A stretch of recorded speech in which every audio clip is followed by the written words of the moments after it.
بسم اللہ الرحمن الرحیم۔ السلام علیکم ڈیئر ویورز، آئی ہوپ آپ سب خیریت سے ہوں گے۔ تو آج کی اس ویڈیو میں ہم آپ کو لاہور کے بہت ہی مشہور مال میں لے کے چلتے ہیں، پیکیجز مال۔ اس کا نام آپ نے سنا ہوگا، تو کیوں نہ میں نے سوچا آپ کو اس کی سیر بھی کروا دی جائے۔ تو چلیے آپ اور ہم مل کر اس کی سیر کرتے ہیں، لیکن اس سیر کے ساتھ ساتھ ہم اپنی گفت و شنید بھی جاری رکھیں گے۔ آج کا ہمارا ٹاپک کچھ پرانے ایک ٹاپک سے ریلیٹڈ ہے۔ اگر آپ کو یاد ہو، آپ کو ایک کیس کے سلسلے میں اپڈیٹ دی جاتی رہی ہے، اور وہ کیس ہے مشہور زمانہ دعائے زہرا کے متعلق۔ اس بچی کو لاسٹ ایئر اپریل میں ہی اس کے گھر سے اغوا کر دیا گیا تھا، اور اغوا کرنے کے بعد اس کو پاکستان بھر میں گھمایا جاتا رہا۔ اس کے بعد بہت زیادہ حالات خراب ہو چکے تھے کہ یہ کسی بھی طریقے سے سامنے آنے کو تیار نہیں تھے، لیکن جب یہ لڑکی سامنے آتی ہے تو آنے کے بعد یہ اپنا بیان جمع کرواتی ہے، جس میں یہ صاف کہہ دیتی ہے کہ میں اپنے خاوند کے ساتھ جانا چاہتی ہوں،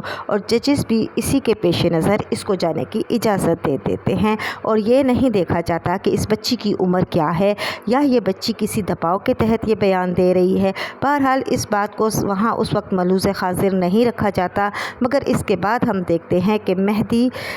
کاظمی صاحب جو ہیں، جو اس بچی کے والد ہیں، انہوں نے یہاں مسلسل دن رات کوشش کی، مسلسل دن رات ایفرٹس کرتے رہے، اور بالآخر یہاں تک ہوا کہ اس بچی کا دوبارہ میڈیکل بورڈ کے ذریعے میڈیکل کروایا گیا، جس میں یہ ثابت ہو گئی کہ یہ 14 برس کی بچی ہے۔ اس کے بعد جب اس کو شیلٹر ہوم بھیجا گیا تو وہاں پہ تقریباً اس نے 5-6 ماہ گزارے، مختلف سائیکاٹرسٹ کے پاس جاتے رہے۔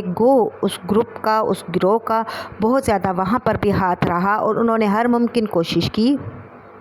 کہ اس بچی کو کسی نہ کسی طریقے سے اپنی طرف راغب کر کے واپس لایا جا سکے، لیکن بہرحال اس میں بہت زیادہ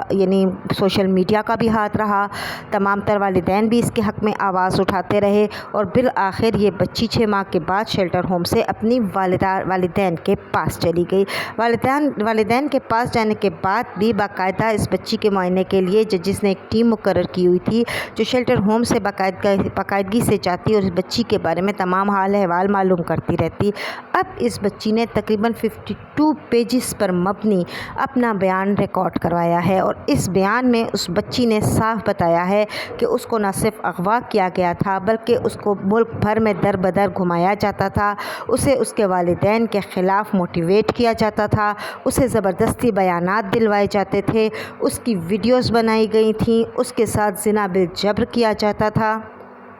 صرف ایک لڑکا نہیں جس کو نکاح کے نام پہ سامنے پیش کیا جاتا تھا، یعنی صرف ظہیر نہیں بلکہ ظہیر کا بڑا بھائی شبیر بھی اس کے ساتھ زنا بالجبر میں ملوث رہا ہے۔ صرف یہی 2 بھائی نہیں بلکہ ان کی والدہ اور جو شبیر کی بیوی ہے، وہ بھی پرتشدد کارروائیوں میں ان کے ساتھ رہتی تھی، اور اس کو مسلسل مار پیٹ کی جاتی تھی۔ گویا اس بچی نے 52 صفحات میں اس گروہ کے متعلق A to Z ہر بات بتا دی ہے، لیکن یاد رکھیے گا کہ اس گروہ کے ہاتھ بہت زیادہ لمبے ہیں۔ بہرحال یہ بچی چونکہ اب گھر واپس آ چکی ہے، اور اس کے والدین نے تقریباً 1 برس کے بعد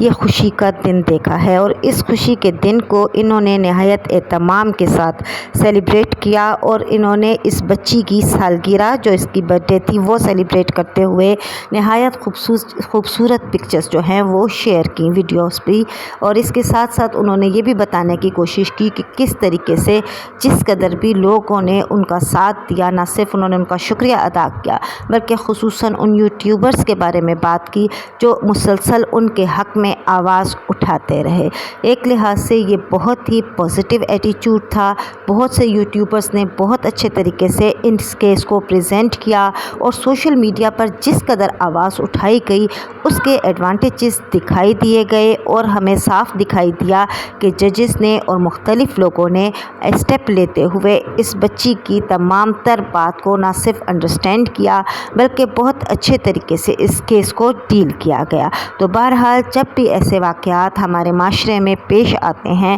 ہمیں ایک لحاظ سے ضرور اس سلسلے میں کوشش کرنی چاہیے۔